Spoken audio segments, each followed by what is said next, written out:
Let's see. What's today? What? I'm not allowed to frickin' pick at my teeth on camera. Today's May 22nd. It's 1 p.m. Eastern Standard Time. It's a Monday. We got a 45-minute drive here. And I was thinking about the system, thinking about my Twitter interactions. I was thinking about how Trump was literally Hitler, but Putin is literally Hitler. Now, pretty big thesis to stick around for, so we'll call that the teaser. I'm going to backtrack here. So I was on Twitter yesterday, and somebody had posted a joke about flat Earth, and I made a comment about, if you're interested in understanding individuals that believe in flat Earth, it might be helpful for you to realize that certain wisdoms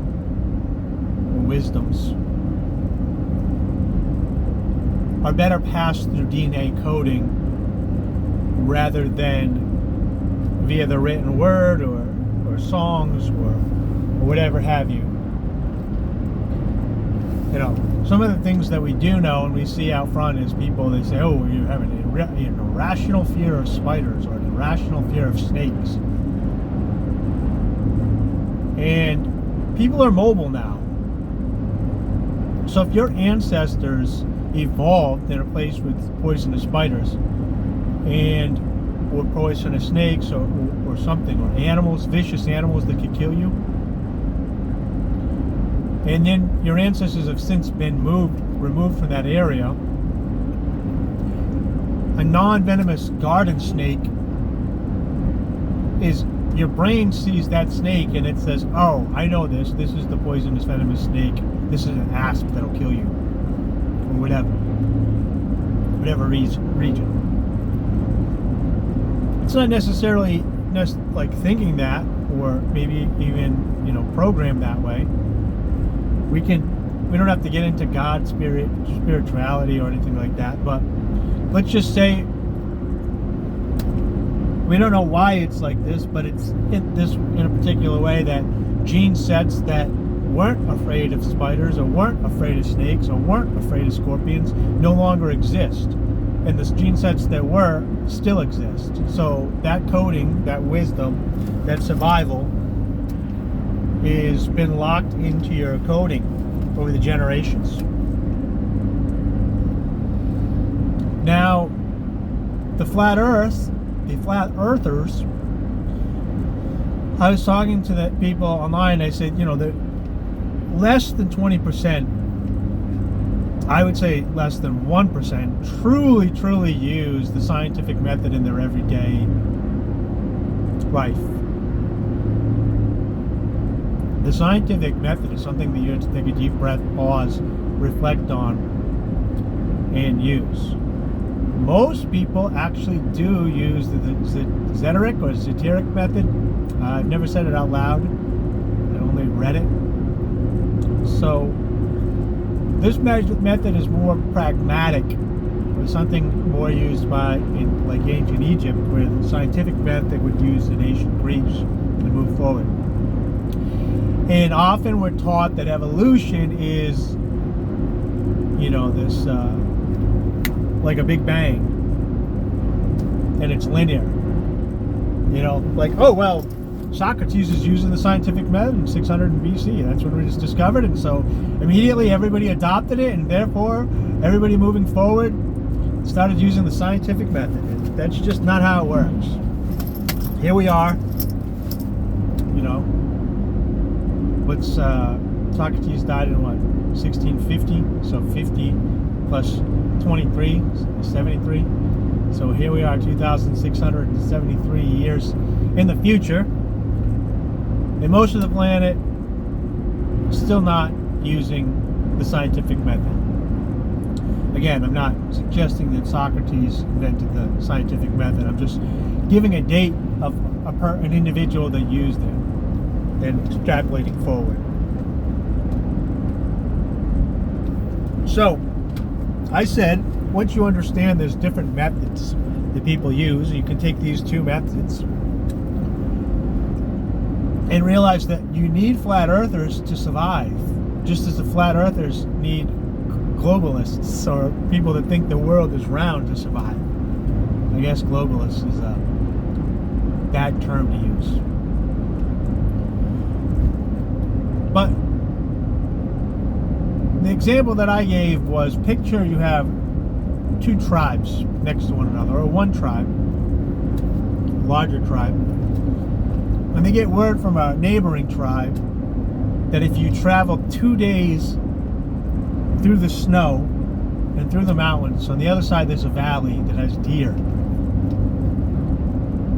and if you go get a couple of these deer, your tribe can eat for months, 2 months, let's say a month.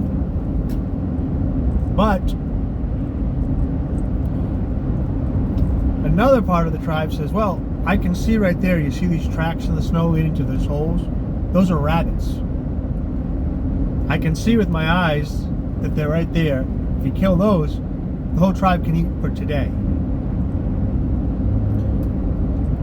The amount of energy expended to capture those rabbits is a partial of the day's needed expenditures, and you have the rest of the day to relax, and the tribe can eat, and then you can wake up tomorrow and look for those rabbits again with the same strategy and continue. But you only get a partial amount of the day to have to hunt, and then eat and prepare, and then to think of other or do other things that have to be done. But if you get those deer, you could take the whole month off from hunting, maybe do a little bit of gathering and more reflective stuff, and working on the community a little bit more.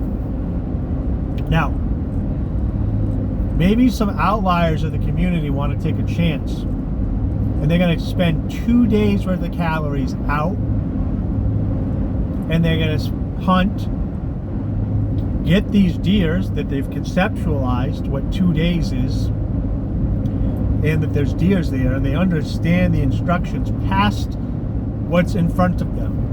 It's in a picture in their head. It's an imagination. It's conceptual. Not everybody's walking around with an inner monologue and the ability to understand concepts. The concept of 2 days of deer, of hunting, of capturing those deer, and 2 days back and carrying them, and the calories that are needed to plan for that hunt. So now picture everybody had that ability, and the whole tribe says, we're going to go 2 days out, go to the deer, we can all eat it there, and then we don't all have to come back. And they get there, and there's no deer. Now they've moved, they expended all these calories for 2 days, and there's no food. So now they need a new strategy for food, but now they're 2 days behind on rabbit catching. So they haven't been catching rabbits, they don't have that calorie intake, and then they've spent 2 days worth of calorie going over the hill for this concept in their brain. But if you had some non-conceptual individuals and more pragmatic, that could stay put, they could see this is what's here. They're a safety net for those individuals that have the conceptual ideas to take leaps and be a visionary forward. So you need these two types of individuals, and there's many more systems and structures that people use to survive through the generations. Evolution is not this linear line that goes up like this. It's a branch that goes out. And And there's millions of branches and decisions and choices that go out, and many of them fail. And even some of them that succeed for a short amount of time fail. And those gene sets die out. And those gene sets could make all the right decisions and then make one error and die out. You know, I've said this dozens and dozens of times on the internet in the past, but the dodo bird thought it was doing everything exactly right. Oh, that was my turn. The dodo bird thought it was doing exactly everything right every day, every second, until it wasn't. And then it's extinct.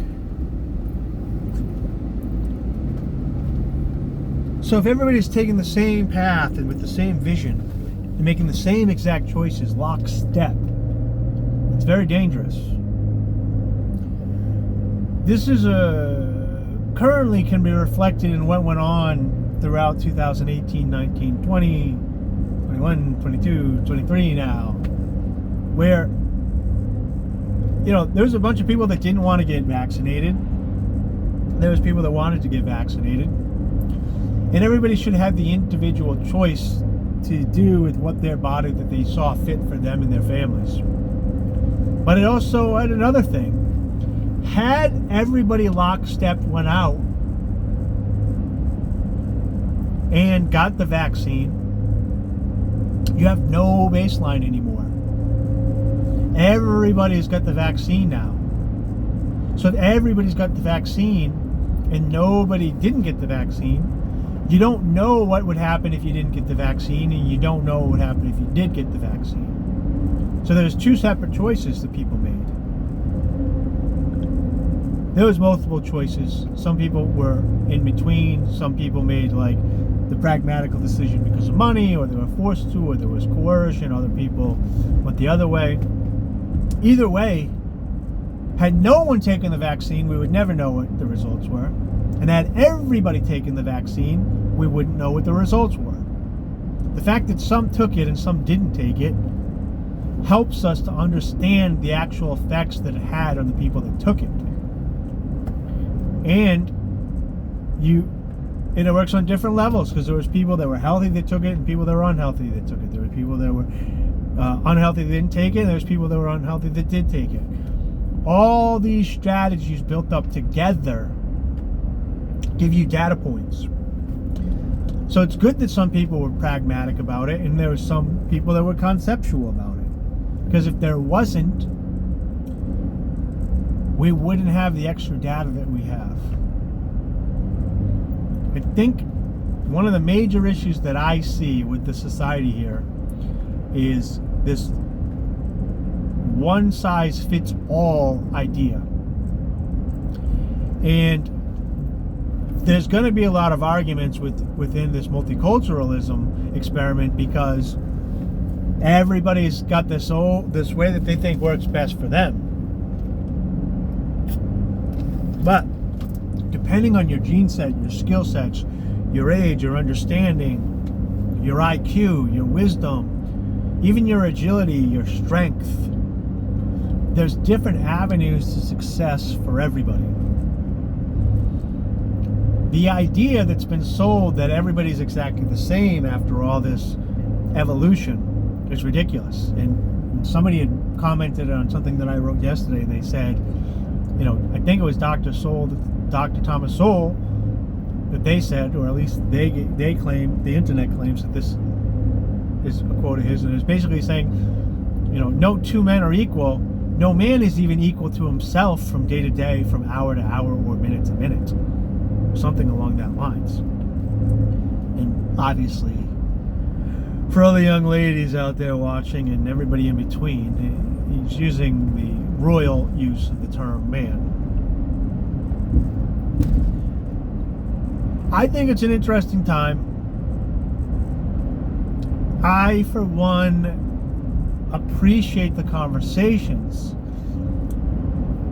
Without me trying to be empathetic to the flat earthers way back in 2015 or so, I personally wouldn't be able to push my philosophy to the point where I used my skill of empathy to get within their shoes and then do some research and figure out where they were coming from.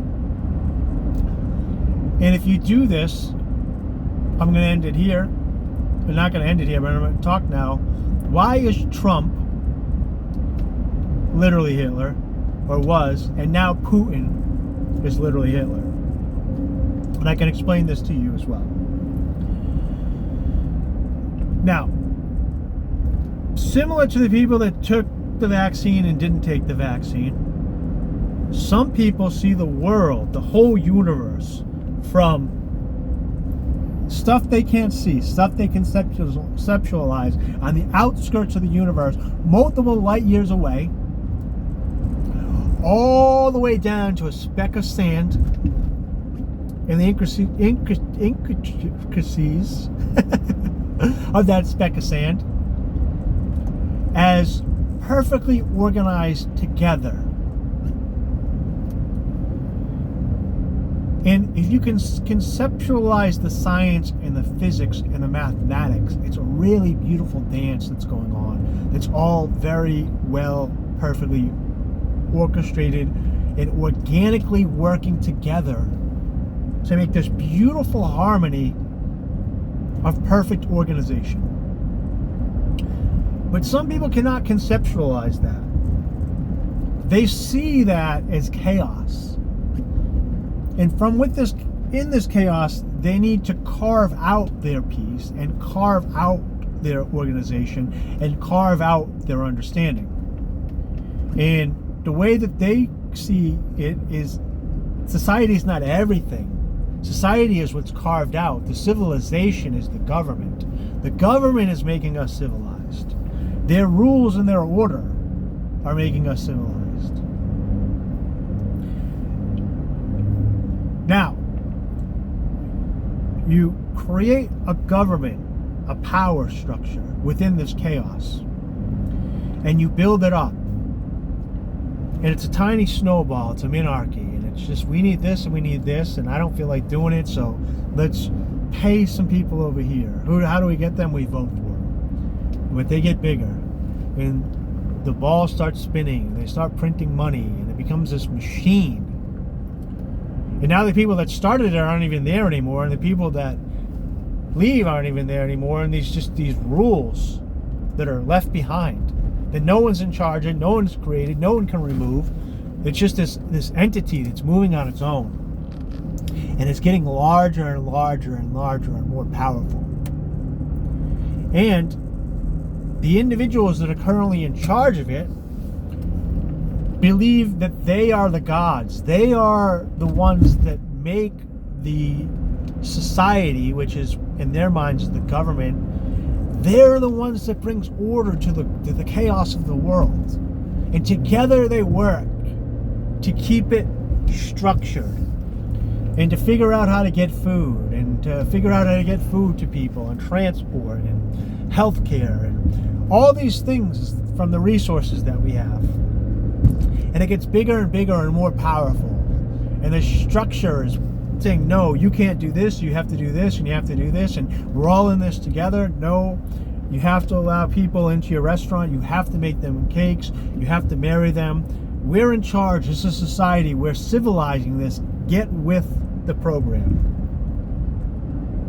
Now, the danger of creating a huge, massive, all-powerful structure is that somewhere down the line, your enemies that you don't like, that have a different idea, can get a hold of this power structure. If you have a mindset that here is rabbits going into a hole, and I built this big power structure for the whole community here to hunt a rabbit today, get it from the hole, give it to the tribe, and so on and so forth. And you're afraid that somebody with the mindset that, no, we can travel 2 days conceptually down here to get deer for everybody, but we have to take some chances, risks, and be more individual. this is going to feel like death, gene death. Your biological urges are going to start to smash against one another. Similar to seeing a spider and thinking it's poisonous, seeing somebody try to move your tribe 2 days to get deer when you can't conceptualize it, feels like you're being sent out into the woods to starve when there's rabbits right here. And these two gene sets are at odds with one another. And there's other layers. This is not just happening polarized 1 and 2. There's tons of different gene sets, all nervous, because the thing that's being proposed is not how they survived this long. And when you propose that, their DNA gets cringe. It's like, no, I'm going to die. Now, if you believe that there is no God, and by God I mean there is no structure within the universe, the underlying structure of organization, you believe that the universe is chaos and the rules that the government makes is what holds it together, then the moral elements that work alongside science, which I consider the big brother of science, which is philosophy. It's what is morally, just like science is what is physically. Sophistry is what we want it to be within the structure of a government that we've created, and engineering is what we want it to be within that structure. One is we are the gods, we create the world. The other one is not necessarily a god, but there's a structure already in place, and let's work in tone with, let's work alongside that natural order. Now, if you believe that you're supposed to be changing stuff, then when somebody that gets in thing that wants you put you back in line with natural order, that person is going to look a lot like Hitler to you. The story of Hitler often starts with Hitler just killing people for no reason. He just wants to take over the world. But what's going on right now, where they want to have one giant civilized global experiment of civilization all working together as one, you know, it's chaos, and they want to carve it into order all as one. It's similar to socializing or communizing the whole world, making it one big community socially, or using a merit-based logic, reason, evidence, science, natural order, moving alongside those systems with all this power structure. So Germany was in a situation where they were getting pushed towards this global thing, and they didn't want to, so they were trying to carve themselves back out and get back to this natural order. And Hitler did this twice. Once to fight back against the way that the government had been built in his country, and the second time because of the treaties and bullshit. I'm simplifying that, but that's basically what happened. So now you've built up this huge superpower empire called the United States of America that's pretty much putting all the global pieces together to create a global, open, free-moving government, the UN powered, NATO powered. You can think of the UN as the government and NATO as the state, whereas the government is the governance and the rules, and the state is the force used to get those rules. You know, on the national level, it's the federal government, which is the governance and the rules, and the military is the state And on the local level, you have your local government and your rules, and the police force are the state. And they're trying to create the UN, this NATO, this war machine. The US is kind of in charge of it right now. I won't get into the politics of Israel and the Middle East and resources and corporations and how corporations are just an extension of the government. But when Trump took office, he tried to pull the US and make them independent, get them independent on oil, spend our natural resources, America first, not the globe first. Which, if you're trying to globalize and you have a country like Germany that said, no, Germany first, they were German nationalists, Nationalist Socialist Party, that,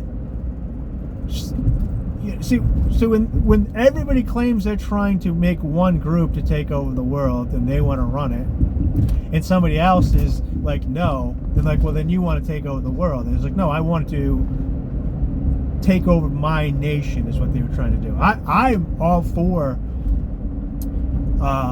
global civilization, but I would call it anarchy, anarchias. Rules, but no rulers, working voluntary without these forces pointing guns at each other with a monopoly of war. But now Trump gets out of power and Biden gets back into power, and the people that want to globalize everything can rest assured. But now there's another entity called Russia, and Russia wants to be Russian independence. They want to put Russia first, and they want to teach Christianity, and they don't want to be on the global stage, and they're fighting with NATO. Well, in steps NATO onto Ukraine. You get a little bit of war there, and all of a sudden, Vladimir Putin is now literally Hitler. And he is literally Hitler if you understand what I just explained about the mindset of individuals that are trying to globalize everything. He's the big superpower that's saying, no, I don't want to do this. And so if he doesn't want to do it, they're like, well, if he wants to say he's in charge here, he's trying to take over the world. Because if you have a collective mindset, meaning we're all in this together, we're all on this planet, we're all humans, then when you step outside of that and you have your own plans and you're that visionary and you want to take a risk and go for deer instead of getting handed rabbits from the hole, you're not part of that collective, then you too are trying to take over the world. Because there is no individual with that mindset. It's a collective. So there'll be other people that they call this name. This is why you hear literally Hitler all the time, but you don't hear literally Mao or literally Stalin or literally Kim Jong-un or Il or whatever his name is, because those people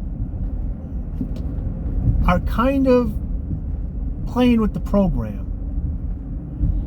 Meaning they've already socialized and fixed up their area to the point where it's already socialized, it's already communistic. So this puzzle piece will fit perfect into the globe. And they know that those leaders will play ball once they want to stick them into NATO, stick them into the UN. I mean, you remember, was it the Super Bowl or whatever it was, where the sister was there? She's like this communist dictator, and they're all like, girl boss, girl power. It's because it's not about individual freedoms to them. It's about collective power. And of course, whenever you have some sort of collective power, there's always going to be crabs trying to get to the top of the bucket, to the top of the pyramid, pulling each other back down into the collective. Some will rise up for a while, and some will be at the bottom, and they'll just keep pulling each other down. But nobody ever escapes from that bucket. So that's about a 30-minute video. I think that's more than the average attention span of 6 seconds for anybody that would listen to this. But I'll end it on this. How does this help you? That's really what it all comes down to. How does this help you in your day-to-day life? You can't, I mean, you could join the UN or be a politician or whatever. And it helps you by understanding that you should trust everybody. But not trust as being projecting what you believe is trust them to be what they are. So, as I said earlier, trust the snake is going to bite you. The scorpion is going to sting you. The parasite is going to try to leech off you. The scientific method individual is going to conceptualize ideas, put together hypothesis, and work from the data, and then figure out mistakes and theories and press and test. And the rhetoric, or however you pronounce it, method individual is going to continue to be pragmatic. And when you start seeing the world as different and people as individuals, and you start listening to them and trusting them and not try to drag them your way or into your way, deal with them as who they are, your life gets really easy. You know, just because you can pet your dog doesn't mean you can pet every stranger's dog you see. Doesn't mean you can go pet a bear. You know, you have to trust individuals to be what they are in all levels. I won't bring this to actual people because people will probably get offended. But if you have a mindset where you can start to pattern recognition, have some recognize patterns, start recognizing some patterns, start setting your life up based around the patterns that you're recognizing. And then if you tune into the news or listen to people, realize and filter that information based on what they're saying. You know, when you hear Joe Biden give a speech and say, diversity is our strength, you're putting the R-O-U-R in there. You're like, oh yeah, me and Joe, diversity is our strength. But he's not saying you and him. He's saying our strength. Him, Hillary Clinton, Bill Clinton, Kamala Harris. The people on his side. It's a strength for them. It might not necessarily be a strength for you, but it could be. If you have a gene set that needs that to survive mentally and physically, then go right ahead. Live your life in that manner. I would hope and suggest that you don't force other people to do that with laws and all that stuff and call it a right. As if forcing somebody to do something for you, even if you believe that it's a right, you're taking away the right of the other individual to not do that thing for you. But again, I trust that many of you will continue to do that because that's what you are. And I'll plan accordingly. Because I trust that some of you can't conceptualize in that manner. You see the world as them versus you, and that's fine. You don't understand how wealth is grown. You don't understand how money is used. You don't understand how businesses are built, friendships are built, relationships are built. You are conspiring, you're using manipulation. These are your skill sets, and that's fine. I'm aware of it. I see it, and I see you. And I suggest if you're looking to survive in a global society where different cultures are over nesting with one another, that you put together a plan and that you keep your eyes open to understand what's going on. If you found this interesting, informative, please let me know. I gotta build this somehow. I guess I gotta start a podcast. I have the equipment, I have the camera stuff. I have to just sit down, get a studio, set my studio up actually, start recording, get some better audio for you, put it on some multiple platforms, and then reach out to some people and swallow my pride and ask them to share it if they like it, and collab with some other people that have similar insights as me. So, all right, I love everybody that I love. I mean, I hate the rest of you. I mean, dislike. Hate's a strong